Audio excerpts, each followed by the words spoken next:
in 10 South Africans say their household income has been cut by the COVID-19 pandemic. The latest report from consumer credit agency TransUnion is just one of the many reasons that have prompted civil society to call for a social grant increase. We also know that particularly at this time when we've had massive job losses, that grant is supporting entire households in many cases. We know that that grant goes to many of the poorest households in South Africa. It's well targeted to poor households. We also have evidence that it matches very well with households that have been depending heavily on income from informal sector income. And those are some of the households that have been worst affected by the economic impacts of the lockdown.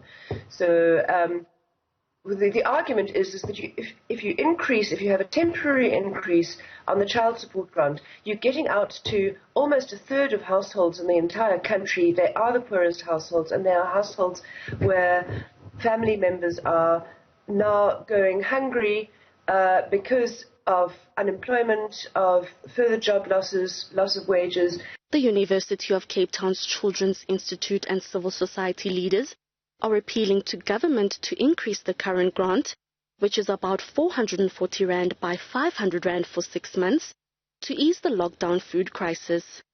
The Institute said food parcels are only a temporary measure, which does not even reach the many that need them. There is no way that a food package transfer can do that.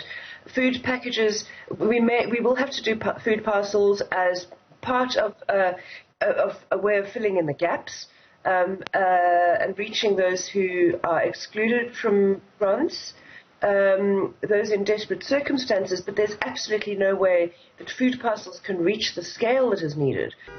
The Institute further added that increasing social grants is critical to mitigate the impact of the lockdown on children and families and the future economic shocks created by COVID-19. Poor South Africans are now pinning their hopes on President Cyril Ramaphosa to soften the blow of the lockdown when he announces the economic and social relief plans tonight.